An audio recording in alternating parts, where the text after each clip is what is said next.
I'm excited to hear your intro for what we're taking on the road trip for this one. You've been pretty creative.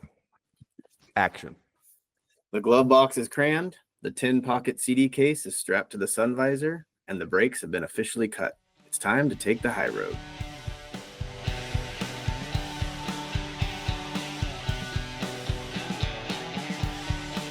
First, we should say we're recording on a weekend, which we typically don't do.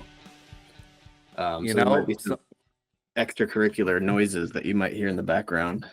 Sometimes you got to give up your off time to make things happen. And do I want to be on this right now?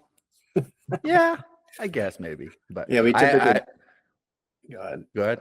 No, go ahead. Well, I'm saying I've been diving quite a bit the last 4 or 5 days, so this is the day off. So I don't mind the relaxing because usually it's getting ready for a dive or just finish a dive, and I've loved it. That diving has consumed me for the last week, but I'm older, so after I've done probably 6 or 7, maybe 6 or 7 or 8 tanks in the last 4 days, and that's pretty much 45 minutes to an hour underwater each tank. Wow. I'm working on it. It's usually about 40 minutes each tank. So, I mean, I guess we should tell our listeners now, this is strictly a scuba podcast. So, yes. So if they're not, if they were into sports with Doug, that's no longer. If they were into entertaining segments about special events, no longer our style. It's just all scuba all day. Yep. No. All right. Only thing about scuba that I do want to share is I did my first 2 boat dives, and it was pretty awesome. 2 new locations, and got to see some wreckage on the second dive and go to a little past 60 feet. But I was with an instructor, so it was legit, and really great time. I feel like every dive has been different, new scenery, new marine life, and I want to get a couple more before I possibly fly back to Honolulu next week. Sorry, my chair sucks. Yeah, so that's what you've been doing. Yeah, mine too. No, you're just making fun of me. So that's what you've been doing on the island, I guess, just more scuba. So you saw wreckage. Like what wreckage? It was just like a sunk ship. I don't know what type of style ship it was, but it'd been there a minute, and it was like kind of on the side of the harbor and the canal to get out of the harbor, and it's just like a known good site. That's the very top of the ship is about, I'd say, 50 feet, and then there's some swim throughs, like you can go through one hatch of the and go to the other hatch, and it's just a cool little like swim through, and there's compartments and stuff if you want to go in there and deeper than 70 feet.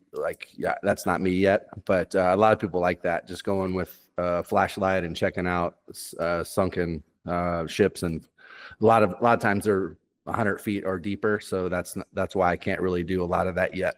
So you can't do it because you're not skilled enough, or you're too scared, or like what's the reasoning?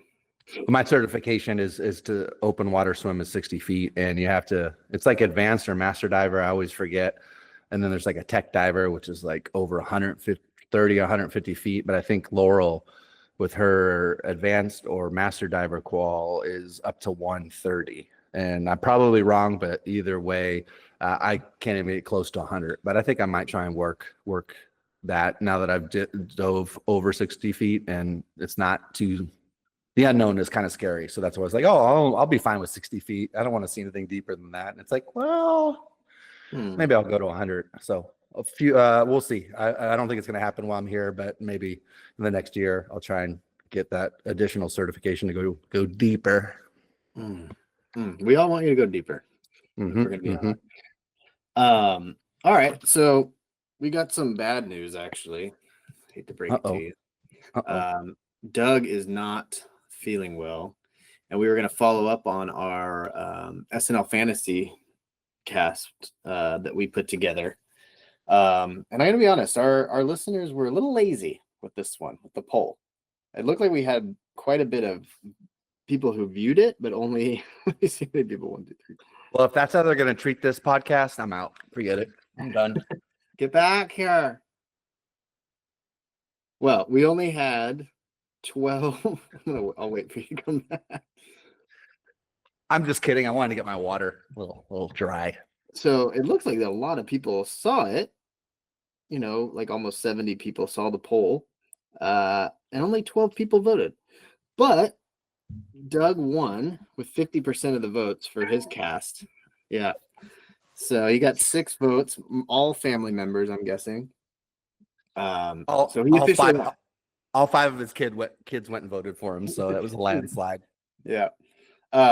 You know, it's funny though. So I actually voted for him. I thought he had the better cast. I'm going to be honest with you. I voted for his.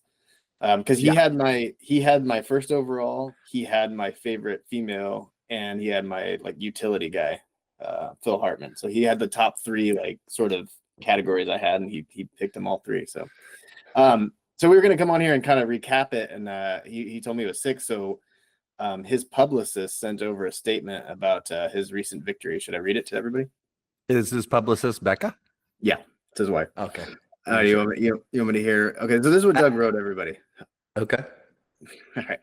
Dear listeners, first and foremost, thank you for taking time out of your busy schedule to go and vote on our poll, primarily for my SNL cast. It's an honor to be your champion and go-to expert for anything and everything that may be discussed on the Taking the High Road podcast. To be honest, there was no doubt in my mind that I was going to win. Jake and James were completely out of their element and had no right even discussing such a manner with me or anyone remotely familiar with comedy. I could have fallen asleep at the computer and done better than both of them combined. Actually, after the 5th round, I did leave for a while and came back to see that an AI-generated Doug that I designed the night before had still outpicked those 2 bozos. As much as I would love to relish in the victory, it really was like shooting fish in a barrel and pretty much an effortless feat for me. Anyway, thanks for your vote, Doug Cheney. So, yeah, he's no longer invited to the show. humble guy. He is blacklisted in my book. I'm joking. He didn't write that actually, but it was a bummer. I wanted him to come on or do like an acceptance speech for winning, but he lost his voice apparently, so he wasn't able to come on. But leading into that, so talking about accepting. Oh, go ahead. Quick question: did you create that speech with ChatGPT? Did you just kind of give the prompt and it said just amazing speech that's full of a bunch of crap about Doug's results? I wrote it off the top of my head about 5 minutes before this podcast. So you're a good writer. I'm impressed. I have a degree. In writing. Actually, I don't use it except for this podcast, but I actually do have one. So there you go. Sure you do. All right. So speaking of awards and ceremonies, the Academy Awards are this Sunday, right? Are they tomorrow? Well, it's Sunday afternoon for me, so it's Monday. Tomorrow for me. Okay. Well, it's tomorrow for me. It's tomorrow for everybody. It's not going on right now.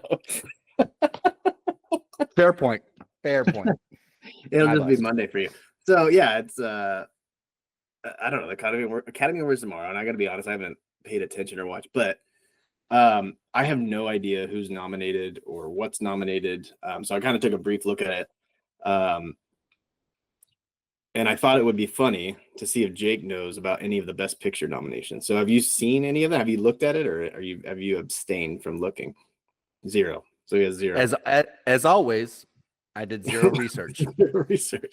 All right. So what I was kind of stunned, and maybe I'm wrong here. There was 10 movies nominated. That seems like a lot to me. Are there typically 10 movies nominated for the Academy for Best Picture? Seems like a lot. I feel like it's usually like 5 or 6. 10, yeah, it does seem like a lot. I guess I could have done more research and looked and seen, but that seems like a lot. So out of the 10, I had heard of 4 of them. You want me to give you the 4 that I had heard? Sure, and I'll let you know if I've even heard them. Okay, so the first one I'd heard of is The Substance, which is a Demi Moore vehicle. I think it's about staying young and in fitness. So my guess is that the substance is creatine. I don't know. I haven't seen it. The second one I saw was Wicked, which is about Nancy Pelosi. The third one is Dune 2, which is a sequel, right, to Charlie and the Chocolate Factory. And then the next one is A Complete Unknown, which also has Timothée Chalamet. And I believe that's a sequel to Dune 2. So those are the 4 I'd heard of. That sound correct?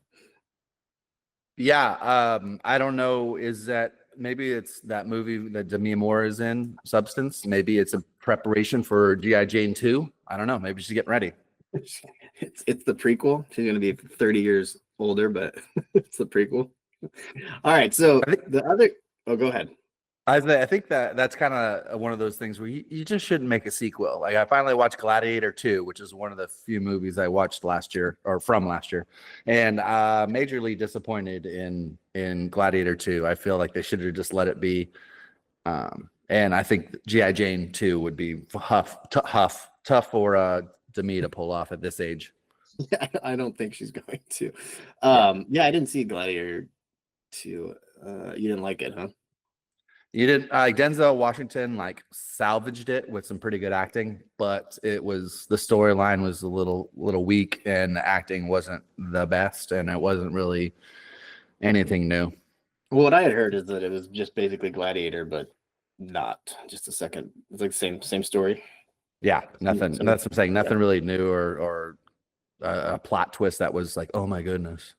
Okay, so the next ones are. So what I'm gonna do is I'll read off the best pictures, and then I'll give you 3 synopsis of the movie, and you have to guess which one's correct. How about that? See how many you can get right. Okay. Let's see how many I can get wrong. Here we go. Okay. So the first movie is Amelia Perez. Okay, and I'm gonna read you the first one. All right. Through a vivid mixture of liberating song, dance, and bold visuals, the Odyssey follows 4 remarkable women in Mexico as they pursue happiness. A fearsome cartel leader wants to fake his own death so that he can live as the woman he has always dreamed of being. He enlists the help of Rita, an unappreciated lawyer stuck in a dead-end job, to pull off the task. So that's the first synopsis. Okay. Second one is, Amelia Perez had one plan: work as a housekeeper for the wealthy Whitmore family in New York City, save enough money, and return home to Mexico to open her own bakery. But fate, or rather a missed bus and a freak snowstorm, had other plans. So that's the second one. And the third one is, for years, Amelia Perez lived a quiet life in Mexico City, a devoted wife, a loving mother, and an accountant for a powerful businessman. But when her husband's sudden disappearance uncovers a web of corruption, she realizes that the man she married was not who he claimed to be. Worse yet, the authorities believe she was complicit in the crime. With a target on her back from both the law and the criminals who want her silenced, Amelia makes a desperate escape to the U.S., assuming a new identity in the most unlikely places, a sleepy fishing town in Louisiana. Under a new identity, she begins working as a cook in a small cafe, keeping her head down and avoiding the past that threatens to consume her. Amelia Perez. I have to tread softly with my analogy or my evaluation of these because I don't want to sound bad. But her working for another family or working as a blue collar, I feel like those two storylines are very similar. So I don't know if I should go with picking one of them or the first one. I kind of was confused on the description. Was that a drug dealer that wanted to become a woman? Yeah, through a vivid mixture of liberating song, dance, and bold visuals, this Odyssey follows a remarkable woman in Mexico as they pursue happiness. That's a rendition. If Mexico had done Wicked, that's what it would have been the premise. I don't think it's number one. I think the second one sounds pretty good. I'm gonna, but I just feel like I'm gonna go with number 3. I think you're trying to throw me off with the first 2. I'm gonna go with number 3. The correct answer is number 1. It is number 1. That would be the least likely one I would want to watch from the description. So good start. Did you watch it? Because it's nominated for Best Picture. Well, they nominated, or not nominated, but Beyonce won Best Country Album, and I went through the agony of listening to that. So I don't know if I'm going to go through the agony of watching all these movies that win it, because I don't know if those critics are getting it right. Well, only one movie can win this, right? It's not like a group. You each win an award. Right, but what I'm saying is like going to watch all these that got nominated should be pretty decent. You should watch them all. We should make you watch them all. All right, the next movie is called Conclave. Hidden in the depths of an unassuming bookstore, beyond a forgotten staircase, and behind a wall that doesn't exist on any blueprint, lies the Hollow Room, a secret meeting place known only to those who truly need it. No one knows who built it, and no one speaks of it outside of its walls. But those who enter find themselves bound by an unspoken rule. What is said in the hollow room can change the world. Politicians, criminals, revolutionaries, and visionaries have all passed through its doors, striking deals, sharing secrets, and shaping history. Some leave with power, others are never seen again. So that's the first one. Second one, conclave follows one of the world's most secretive and ancient events, selecting the new pope. Cardinal Lawrence is tasked with running this covert process after the unexpected death of the beloved pope. Once the Catholic Church's most powerful leader have gathered from around the world and are locked together in the Vatican halls, Lawrence uncovers a trail of deep secrets left in the dead Pope's wake, secrets which could shake the foundation of the church. That's the second one. Here's the third one. Clave Williams is a master of the long con, a smooth-talking, sharp-dressed trickster who has spent years perfecting the art of deception. Fake identities, elaborate schemes, and stolen fortunes have kept him one step ahead of the law. But everything changes when a job goes sideways in the most unexpected places. A rundown bingo hall in a small town in Nebraska. What was supposed to be an easy grift, scamming retirees out of their winnings, turns into something far more complicated when he meets June Harper, a fiercely independent single mom who calls his bluff before he can even play his hand. What's the name of the movie again? Conclave. I feel like all my gut has immediately betrayed me on the last one. So I feel like people want to see a good, is that second one like a description of the church or something like that? Like drama with the church? It's about Vatican City. Yeah, so it's about selecting a new pope. I'm just going to say answers and hurry up and get wrong, and then we can move on to the next one. I'm going to say number 2.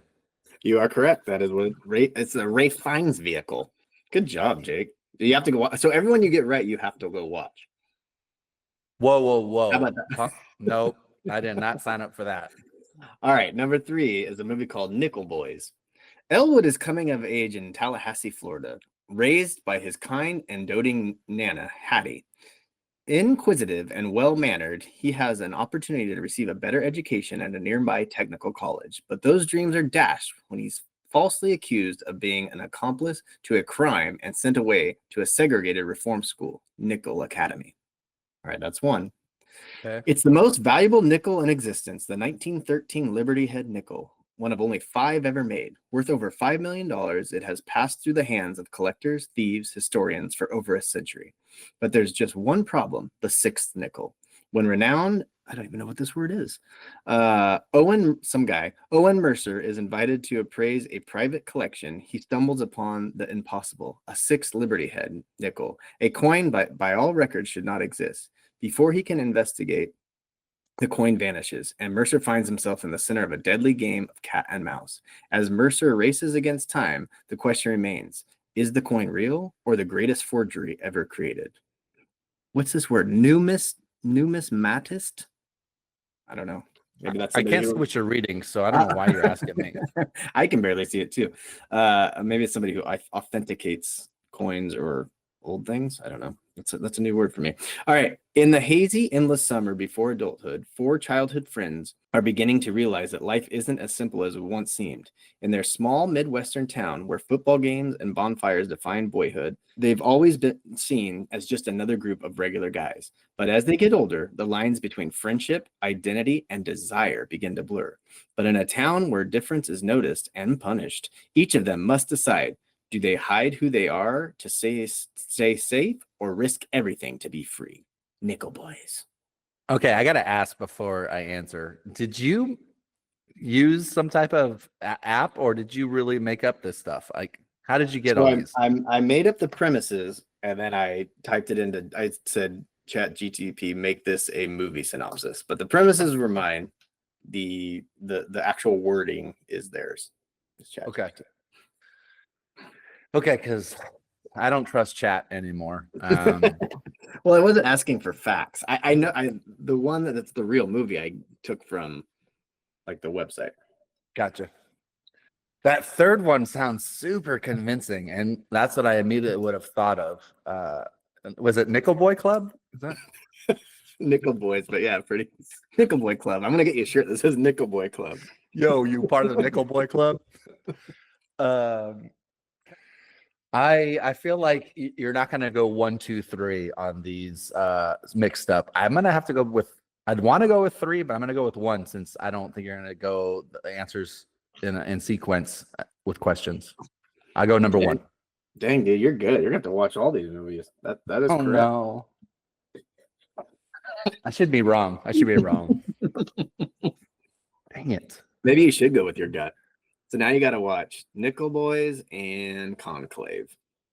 Nickel Boy Club. What up? Yeah. All right. Whew. So this one is an interesting one. It's called I'm Still Here. Okay. I'm still here. Yep. Could be a ghost movie for sure. All right. So listen to this. The movie follows Phoenix as he seemingly quits acting to pursue a career as a rapper, documenting his bizarre and erratic behaviors over the course of a year. The premise revolves around Phoenix's supposed breakdown. He grows an unkept beard, gains weight, engages in self-destructive behavior, and publicly embarrasses himself in interviews, most famously The Late Show with David Letterman. Throughout the film, he struggles to be taken seriously as a hip-hop artist while alienating his friends, colleagues, and the entertainment industry as a whole. That's the first one. Second one. Is that Kanye West in about 10 years? So I think it's right now. So number 2. For Vanessa Ruiz, running her family's struggling diner wasn't a dream, but it paid the bills. Between rude customers, unreliable staff, and a landlord itching to evict her, she didn't think her week could get any worse. That was before she got trapped behind the industrial fridge. As the hours stretch on, Vanessa's mind races. Will she freeze first, starve, or be crushed alive? Worse yet, being stuck gives her nothing but time to confront the mess her life has become. The debts, the ex who walked out, the dreams she gave up on. As exhaustion sets in and reality blurs, she starts to question if she's really alone in the kitchen or if something else is lurking in the shadows. With time running out and no help in sight, Vanessa must use every ounce of wit, strength, and sheer willpower to escape before the fridge and her past finally bury her for good. Okay, number 3, the picture-perfect life of the family of Rubens Paiva. I don't know, I can't pronounce that. An engineer and former politician was shattered on one day in 1971 when authorities took him from his beachside home in Rio de Janeiro. The film revisits the terror of Brazil's military dictatorship and its absorbing political drama, which captures the trauma experienced by the family and the nation, and the subsequent fight for justice by Rubens' wife while raising 5 children of her own. I'm Still Here. I got to be honest; those were really long, and I stopped paying attention. This one isn't as fun as the previous ones. Part of me says it can't be number 3, so I'm going to go with number 3. You're right. You gotta watch this one, which I thought was funny. And the reason why I said the first one, did you ever see I'm Still Here with Joaquin Phoenix? It's the same title. That's an actual movie. That's an actual movie. You don't have to attack me about it. Like, okay, I never saw. I'm not attacking you. I would assume that they would not use that as the name of a movie if there's already a movie called I'm Still Here. But so I put both movies on there, and you picked the correct one. So I guess we could just copy people's titles and stuff and use it for our podcast and no infringement stuff. Perfect. All right, here's one. Anora is the name of this film. For as long as you can remember, can you spell that for me real quick, please? Anora. Write it down. Okay, just like how it sounds. Perfect. Yep. Go ahead. For as long as she can remember, Anora Fields has been labeled as too much, too talkative, too eager, too opinionated. It didn't help that in her small town, people started calling her Anoya behind her back, and sometimes to her face. But Anora doesn't let it get to her, at least not visibly. Between her dead-end job at a party supply store and her string of unsuccessful dates, Anora starts to wonder, is it me? Am I actually annoying? Determined to reinvent herself, she embarks on a self-improvement mission, being quieter, being less her. But as she tries to blend in, she realizes something unsettling. People liked her better when they could talk and walk all over her. Anora. All right. A young escort from Brooklyn meets and impulsively remarries the son of a Russian oligarch. Once the news reaches Russia, her fairy tale is threatened as his parents set out to New York to get the marriage annulled. All right, here's the third one. This animated escort. Wait, let me make sure. An escort. So now you're speaking my language. I might just pick that just so I can say escort. But go ahead. This animated feature takes place high above Earth, where the night sky dances with color. Aurora Borealis has always been the shining star of the northern lights, graceful, mesmerizing, and beloved by all. But few know about her younger sister, Aurora Borealis, the tiny, untamed light display who just can't seem to glow quite right. Unlike her elegant sister, Aurora is unpredictable, flashing in odd places, flickering when she's nervous, and sometimes even appearing in the wrong hemisphere. Determined to prove she belongs in the sky, Aurora sets out the grand adventure across the cosmos, seeking advice from the wise old moon, mischievous shooting stars, and even a mysterious solar wind. But when a once-in-a-millennium solar storm threatens to erase the northern lights forever, it turns out Aurora's untamed, unpredictable glow might be exactly what the sky needs. Aurora. This is supposed to be a best picture. One of these storylines is supposed to be best picture. You got it. Oh my goodness. I'm just gonna play the numbers because it's been 1, 2, 1, 3. I'm gonna go with I have no idea, so I'm gonna go with number 2. You are right. You got to watch No. Well, this one's got the call girl, the escort. Well, you did that on purpose. You knew I would pick that one. Yeah, it's Pretty Woman too. All right. So 4. That's 4 in a row. I've been correct. I can't believe this is terrible. I'm not gonna watch all this. You're doing great. All right. So the last one we have is The Brutalist. All right. Are you ready? Ooh, man, I'm excited. When I wrote these down, I wrote them very small, so bear with me. In the underbelly of Prohibition era New York, where gangsters rule the city, where that never sleeps, there's one name that strikes fear in the hearts of criminals and cops alike: Vincent the Brute Belamo. A towering Scarface enforcer with fists like bricks and a reputation for never losing a fight, Vincent has spent his life as a blunt instrument for the city's most powerful crime syndicates. But when a routine shakedown goes too far, leaving an innocent man dead, Vincent begins to question the only life he's ever known. Haunted by the ghosts of his past and the blood on his knuckles, he sees a chance for redemption in an unlikely place, a struggling jazz club owned by Eva Sinclair, a woman who's fearless as she is beautiful. As Vincent tries to carve out a new life away from the violence, the city refuses to let him go. His former bosses want him back in the fold, the law wants him behind bars, and the rival gangs want him dead. Okay, The Brutalist. Laszlo Toth, a Hungarian Jewish architect and Holocaust survivor after World War II, Toth immigrates to the United States with his wife, aiming to rebuild their lives and pursue an American dream. Initially facing poverty, hardship, their fortunes change when a wealthy and enigmatic client, Harrison Lee Van Buren, commissions Toth for a significant project. This opportunity propels Toth into the upper echelons of American society, but also brings challenges that test his artistic integrity and personal values. All right, here's the third and final one.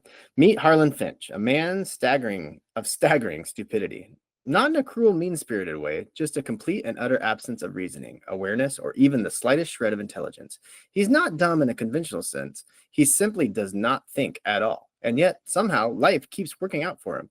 While others agonize over choices, Harlan drifts through life effortlessly, stumbling into high-paying jobs he doesn't understand, relationships he doesn't maintain, and conversations he doesn't contribute to. Every disaster seems to miraculously course correct around him, leaving those around him to wonder, is he an idiot or the luckiest man alive? But when a high-stakes corporate scandal, a mob misunderstanding, and a run for public office all collide in his lap, Harlan is finally forced to confront the truth. The Brutalist. I feel like ChatGPT got a little long-winded on a couple of these, and your inability to pronounce words correctly with your college. I didn't read them. Well, and here's the thing: your college degree obviously didn't come with extra English training. I'm kidding. I'm terrible with words and can't speak very well, but you're in good company, James. I feel like 1 and 3 were just so long-winded and something that ChatGPT would just mess up by making it that long of a description. So I'm going to go with number 2 again. Yeah, you're right. Well, that's what I did. I gave you little clues. Like I made those ones a little bit shorter. Oh, now you made it easier on me. That's no, I didn't make it easier. I made it kind of easier for me, so I knew which one was real because I'd never seen these movies either.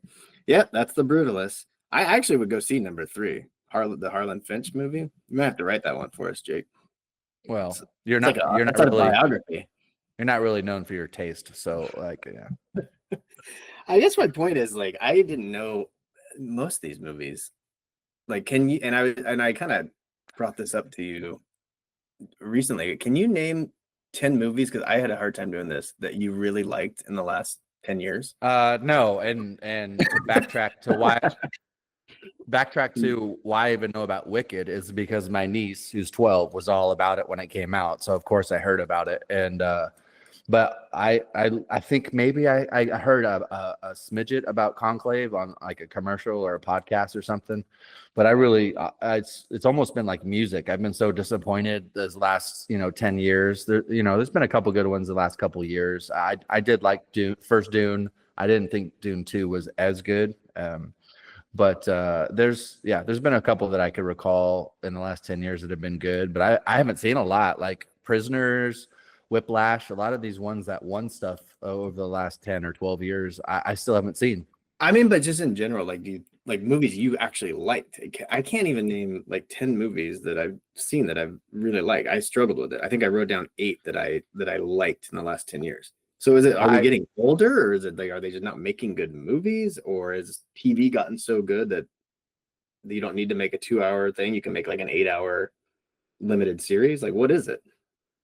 I think it is actually I feel like back in the day in the 80s and 90s, like people would do sitcoms, but it was almost like a stepping stone to do the big Hollywood movies. So you'd have like King of Queens, great show, but that kind of was his segue into making blockbuster films. And I feel now you don't have to really do that. Doing a sitcom on normal or on regular traditional TV, or a limited series show, or even a regular show on Netflix is established. Like, you get street credit. It's not like you're just doing that because you're desperate. However, when you're trying to make a catalog of hundreds of different shows to increase your viewership, I think a lot of that stuff turns into B-rated type of quality shows or movies. So I just, it's tough to get through some of these movies. And I think I feel like I've just been so disappointed that I don't even really try. But maybe we could start doing a thing where we do watch maybe a few of the nominated movies at the end of the year, because I'm not going to the show and paying $20 to see these average movies. Well, I'm not going to debate you whether or not King of Queens is a good show. We'll talk about that in another episode. Oh, my goodness. That's what just came to me. You could have said Entourage, but that was HBO. I was trying to think of like network shows that would have been pretty good, but like HBO was notorious for having amazing shows, and now it's like they're kind of like having an HBO comedy special isn't as big of a deal as having like a Netflix comedy special now. So I think it's just kind of shifted on what people are willing to do, or where it's considered you've made it. Yeah, and I think you made a good point. Like, it's expensive to go to the movie theaters. I mean, when we were growing up, that's what we did almost every weekend. It was like, let's see what movies are playing. I wonder, and I don't have teenagers quite yet. It'd be interesting. Maybe when Doug gets back on, we'll ask him, because he's got a few teenagers, if that's something they still do. Like, do they still go to the movie theater to go watch movies? Well, once again, Doug is no longer allowed on our show, so we're gonna have to find somebody else with teenage kids. Okay. But yeah, I think you make it, but I really just think the movies aren't very good. I think that I think, those limited series that you're talking about, Netflix, HBO, Hulu, whoever, they're putting out more, like, just better content. I think that's what it is. If I could do a shout out right now, I did have to look it up. Essentially, I had to do a couple Google searches just to recall stuff I did like. But just to name off a few that have been movies that have been out in the last 10, 12 years that I did really like. I'll just start off with saying every John Wick. I know that's kind of cliche and a man thing to say, but I loved every John Wick movie. I thought it was good acting and good action and realistic combat. So all the John Wicks fit into my good category. I really like The Revenant with Leo. How can you not like Leo? Then these are kind of movies that maybe people haven't seen, or that were kind of, everybody liked them. Molly's Game, I think, was underrated. I really thought Molly's Game was a good, non-action, the genre was good, kind of suspense and witty. Dune 1 was good. Mad Max, I know everyone loved Mad Max Fury Road. I thought it was entertaining, but I feel like it was kind of mid. It was good, but not amazing. Underrated, I think, was Baby Driver. I really liked that action movie. And that's about all I got before we got on. So that's all I could recall. Yeah, so you got like a handful of sort of blockbuster movies. Yeah. which makes sense. Like those are pretty good. I've seen a few of the John Wicks. They're fine. They're good. Well, I don't know. and So I think that yeah, I had. sorry, listeners, we have a delay over here in Guam, so we're back to our first episode where we keep interrupting each other. But and I just lost my thought, just apologizing. So All right. Well, let me. So movies that James got me into in the early 2000s, like good music, he got me into really good movies, and movies like Requiem for a Dream in 2000, and I think Eternal Sunshine on the Spotless Mind with Jim Carrey in 2004 it was. I really wasn't into those kind of Sundance films or those non-mainstream films, but I feel like there's some really good creative films in the early 2000s, and it's not what people are trying to do anymore. Yeah, I mean, maybe I don't know. Maybe they're out there and we're just not finding them. But I feel like with streaming services, you'd be able to find films like that. But I'll give you my list. So I came up with 8 that I liked. My favorite film, maybe, and it might be in my top 5 all time, is The Unbearable Weight of Massive Talent. Did you watch that? Did you? Oh, it's a Nick Cage vehicle. You got to watch that one with Pedro Pascal. It's probably in my top 5 movies of all time. I love that movie. What's the basic description? Maybe I've seen it and just forgot the title. He plays himself. He's Nick Cage as himself. Is that where he goes and gets flown over? His like career's kind of dwindling. Yeah. And then yes, I did see that. I forgot that was the name of it. That was actually kind of entertaining. Watch it a second time. You'll fall in love with it. I liked 3 Billboards Outside Ebbing. What is it? Ebbing, Missouri? Is that what it is? Did you ever see that one? I saw the advertisements. I never watched it. Arrival was good. The Alien movie. I like that one. It wasn't my favorite. I think I know it didn't have aliens, but I think if I had to pick like a sci-fi, it would be Interstellar over Arrival. Yeah. Then one, The Holdovers. Did you ever see that movie? It's pretty good. No. It's slow though. There's not a lot happening. Can you give the listeners a brief description? I don't want to. Okay. Okay. We'll move on. It's basically a professor at I think it's like a prep school. Maybe I don't even remember. Has to stay over Christmas, and there's only like a handful of kids that have to stay that don't go home. Okay. And so it's just a story of like 4 people that get stuck on campus, and it's like an old curmudgeon. Yeah, it's pretty good. And then I had Jojo Rabbit. You see Jojo Rabbit? No, Scarlett Johansson.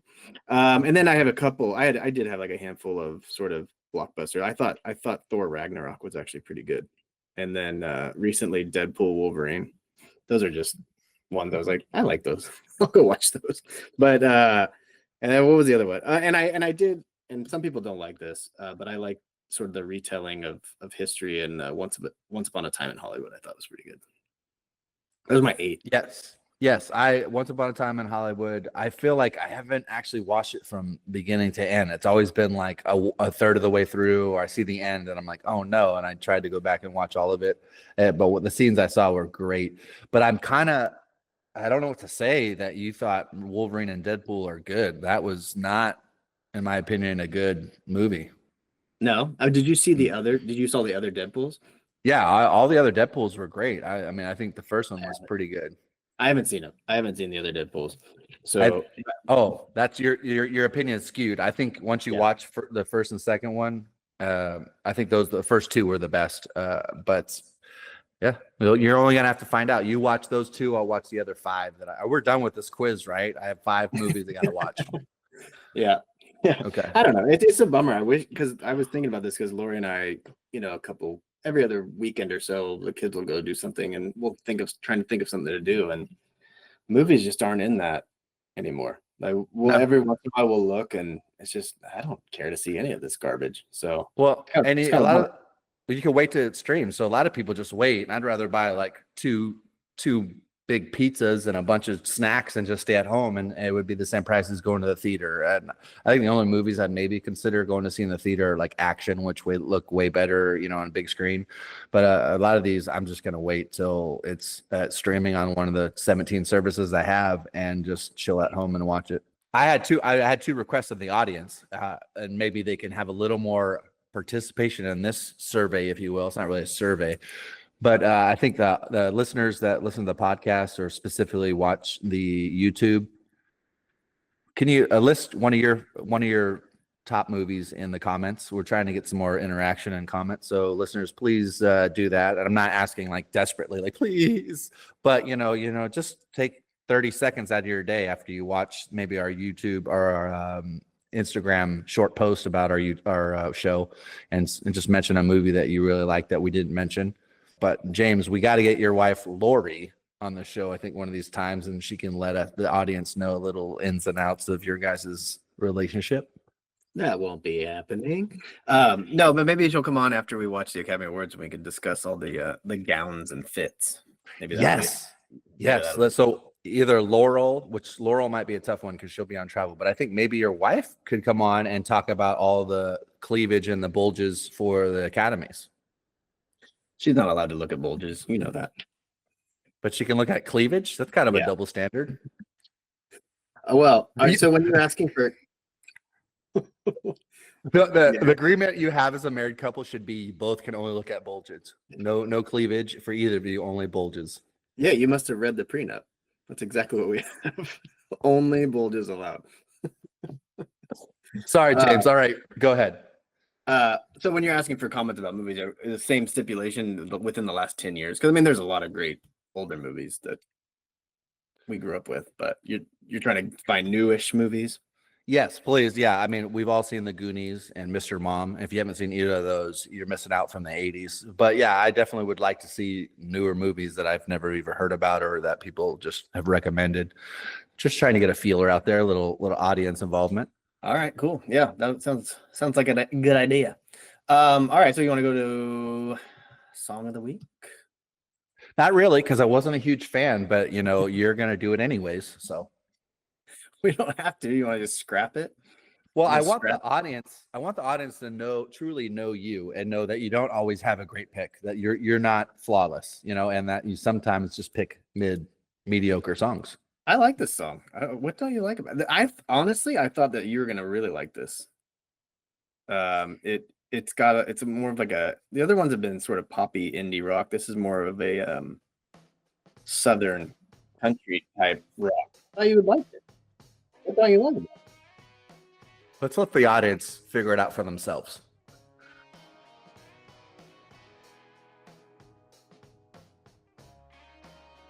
Just that riff right there. You don't like that? I'm gonna need you to zip it.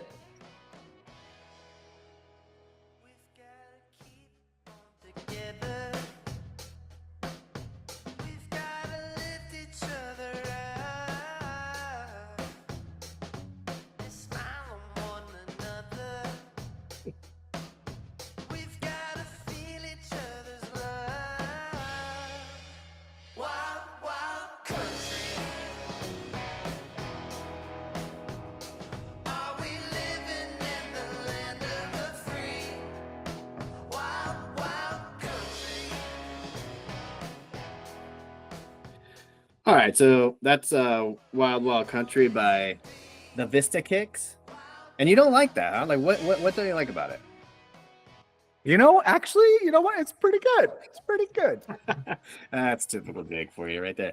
I really thought this would be your favorite one because it's got a little bit of the Kings of Leon kind of sound, little country twang to it. Maybe my mind was distracted or I was just trying to listen to it quickly.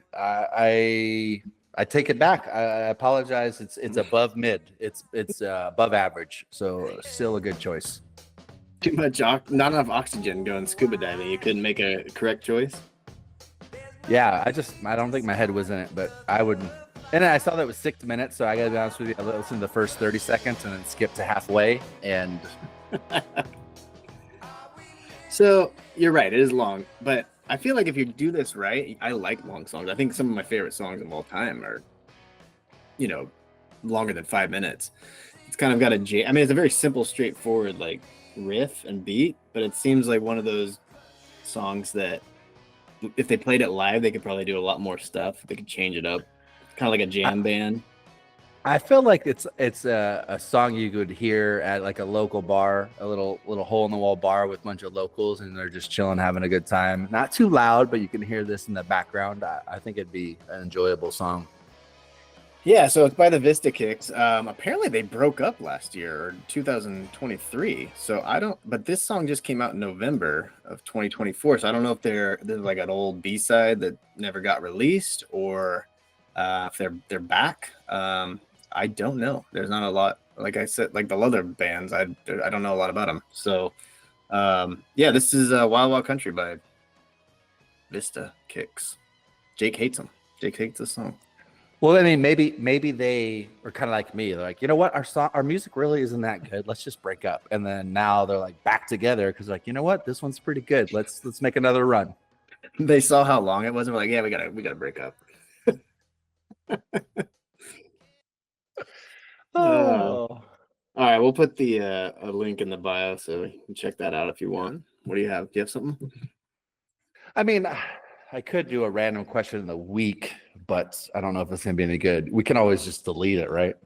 Sure. So if you have a question of the week or what? Well, I have a rough one. I'm gonna try to just I didn't write it down, but I was thinking about it earlier today, and I was thinking, would you rather? This is travel because a lot of my questions are gonna be related to travel and living and just kind of random stuff in that genre. But would you rather go on like a cruise in the Mediterranean and stop at a bunch of different coastal cities along the Mediterranean, or would you rather have a trip planned where you can fly to different places in Europe and then just be able to fly, hang out for a couple of days, and then fly somewhere else? Or would you rather like to do the cruise on a boat or even the train? Because they have the Euro trail or Euro train that you can get like a 7-day pass and just go check out a bunch of countries as long as you got your passport. And I think those are three type of travel to see a lot. I was just wondering which one you would prefer to do. That's a great question. So the biggest travel that Lori and I have done was Rome, Paris, Rome, London, and Paris. Not in those orders. But it was a lot of travel and I didn't like it. So I'm not big on cruises. I've never been on one. I've never had a desire to do it, but just jumping on planes and going place to place or even trains place to place seems like we did that. We started in London, took the Channel to Paris, and then flew to Rome. And I think I told Lori the next time we do like a longer vacation or bigger vacation, we're not doing that. We're staying like in one spot. So I guess the cruise would probably be the correct answer because you're just going back to a home base, right? And the Mediterranean has always intrigued me. So yeah, the reason I brought that up is because I'd like for my next travel abroad, or I'd like to go from the East Coast over to Europe, and I'm just kind of debating like, do I want to just fly into Portugal or Rota, Spain, or Barcelona or Italy, and just stay there for a week and just enjoy, relax, and then do a flight to another spot and stay there for a week. So it's not like you're trying to get on a plane or a train every 2 days. yeah, so we did like 3-3-4. I think that's what we did. Okay. 10-day trip, and it was like 3 days, 4 days in Rome, and it was exhausting. I mean, it didn't help that Lori was 8 months pregnant, but even I wasn't pregnant, and I was exhausted. You got her knocked up. I mean, it was kind of your fault. Yeah, it was. But yeah, moving around and jumping around like that just it's not relaxing. So yeah, I don't know. I guess the cruise, so you'd just be in your room, eating and drinking and just going from spot to spot. Yeah, I think the cruise would be fun. I did the Carnival cruise where it was only went to like the Bahamas and like one other spot, and we were out to sea for like 2 days straight on a couple of those stretches. I think it was a 5-day. But I think a cruise would be fun because you would have that home record, or not home record, but that return point or return place. And the only thing with that is the stipulation of what you have with flights too is like a time hack where you got to be back to the pier and on the ship or it's going to leave you. And so that's the only other stipulation I don't really like. But at least you can keep all yourself in your stateroom and just lock it all up and then go out for 2 days and either come back to the ship at night or take a hotel. But I think I would maybe like to try the train thing and just maybe pay premium and get that sleeping cart and just do the train thing. But I don't know if I'd want to do that solo. So if you want to try, you and Lori want to try that, I'd be down to do that with you guys. How much Bulge do we get to look at? Well, I think Europe, they just let their bulge out like on the beaches. So I think we'll still a lot of it won't be cleavage or bulge. It'll be boobs and wiener just out in the open. Boobs and wiener are bulge and cleavage. You just told me there wasn't, and then you said boob and wiener. No, but what I'm saying is when you're referencing cleavage, it's like you see the breasts with maybe the line, and with the bulge, it's like behind clothing, right? Shorts or really tight pants, and Right. it's not really a bulge once you release it. Then it's like the battle of the bulge. You let that bull out. Release the bulge. So you're saying like topless and nude instead And of bottomless. Oh. But I heard like a lot of I've never gone to a nude beach because I just don't want to seem like a pervert. But I guess there's a blacks beach in San Diego I never went to, but it was I guess authorized. People were able to do topless or be naked. Is that a segregated beach? What is that? It's not.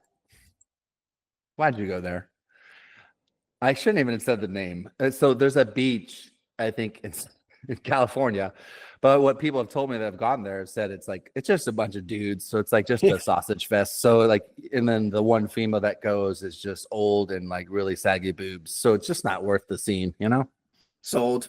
I'm in. Yeah. Well, we got to check with Lori and the prenup. And is it just bulges or is it free floating weens? Yeah, free floating wings. It said it's fine. Okay. There's a quota. It's gonna be only five per day. Free floating wing. I'm gonna get you a shirt. That's free floating wing. You got a wiener right there. Look at that. Well, I'm keeping below. I don't want you guys to see my bulge or lack thereof. That's a good question. I liked your question. I've never been on a cruise. It doesn't. I don't like being cooped up, but I think Mediterranean would be great because I just don't see them. It's a Mediterranean. It's not huge. So I don't think you'd be out in the sea to see a long time, and maybe just do one where it's like you fly to Portugal and it leaves Portugal, then goes inside the Mediterranean. You get like Athens or, one other spot. And it's like a 7-day where you're only out to sea maybe one day at a time. All right. Hey, listeners, think about it. Maybe you could leave some comments on who wants to do what, and then we'll just all meet up in Spain or in Italy, and we'll just start doing cruises. Podcast from the cruise. Yeah. The LLC should start paying for cruises. Yeah, about that. I didn't make a lot of movement on that, so we're still going to be paying out of pocket for now, but it's a work in progress. All right. Well, that sums up the episode. We're going to be watching the Academy Awards tomorrow. No matter where you are, it's tomorrow.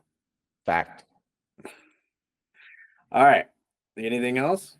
No, I actually would really like to do a post Academy show. I think there's got to be funny stuff we can talk about and what people wear and what people say. So stay tuned. It might not be immediately next week. If I end up catching a flight in the next 2 or 3 days, I might be able to jump on for a show. But I think we could maybe do it in the next week. All right, sounds good. Enjoy. We got more scuba going on. Well, it depends on the flights. You're not supposed to fly 12 or 18 hours from when you last scuba. So I got to see what the 72-hour schedule is tomorrow, and then see if I have a chance of getting flown out of here. So if there's no flight before Tuesday, we might try and do one more scuba on Monday. Why don't you just swim back to Hawaii? Well, I mean, I don't use my air very efficiently underwater, and I don't really want to stay on top of the water and get sunburnt by swimming for hours. So I don't think that's in the cards. That's a bummer. That'd be fun. I'd pay to watch you do that. I do want to get a kayak and actually kayak around some of the island instead of just scuba. I'd love to just kayak around some peninsulas and coves and just chill on a secluded beach. So that's one thing I might try and push with Laurel when I come here next time, besides just scuba, is maybe some good kayak trips. All right. Well, tell Laurel everybody says hi and bye, and talk to you next week. Sounds good, bro. Talk to you later. Bye.